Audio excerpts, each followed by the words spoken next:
Hello అందరూ ఎలా ఉన్నారు? Welcome back to my channel. ఇప్పుడు నేను చేస్తున్న రెసిపీ వచ్చేసి కాలీఫ్లవర్లో చీజెస్ చేస్తున్నాను. చాలా బాగుంటుంది, పిల్లలు కూడా ఇష్టంగా తింటారు.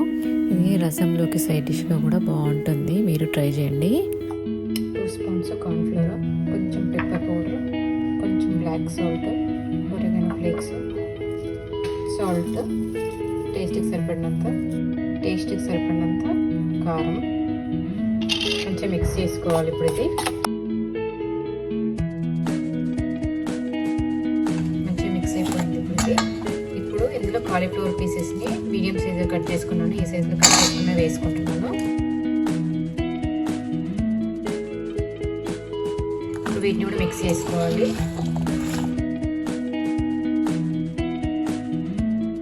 ఇందాక ప్రిపేర్ చేసుకున్న పౌడర్ అంతా దీన్ని కోట్ చేసుకోవాలి, మంచిగా మిక్స్ చేసుకుంటూ. ఇందులో అయితే ఫ్యూ డ్రాప్స్ ఆయిల్ అయితే యాడ్ చేసుకోవాలి. ఇప్పుడు నేనైతే చేత్తో అయితే కలిపిస్తున్నాను, స్పూన్తో కలపడానికి రావట్లేదు అని చెప్పేసి.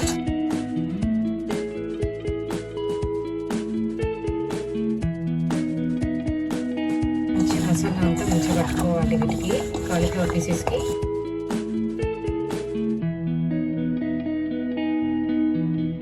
వీటిని కాలీఫ్లవర్ని కుక్ చేసుకోవాల్సిన అవసరం లేదు, ఏం లేదు, డైరెక్ట్గా వేసేసినా కూడా కుక్ అయిపోతుంది. ఇందులో మంచిగా పట్టేసుకుంది మసాలా అనేది. నేనైతే కేక్ టిన్ అయితే తీసుకున్నాను. కేక్ టిన్లో బేకింగ్ పేపర్ వేసుకొని ఈ కాలీఫ్లవర్ పీసెస్ ఇందులో వేసేస్తున్నాను.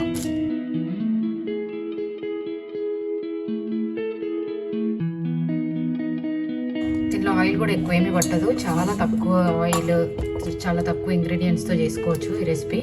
అన్ని స్ప్రెడ్ చేసుకోవడం అయిపోయింది. ఇంకా నెక్స్ట్ ఇందులో చీజ్ని అయితే యాడ్ చేస్తున్నాను.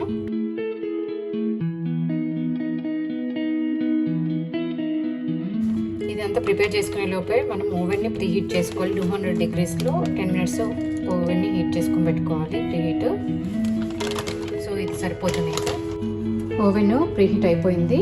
10 minutes తర్వాత నేను ఇందులో పెట్టేస్తున్నాను. ఇంకా కుక్ చేయడానికి టెంపరేచర్ 200 degreesలో 30 minutes కుక్ చేసుకోవాలి.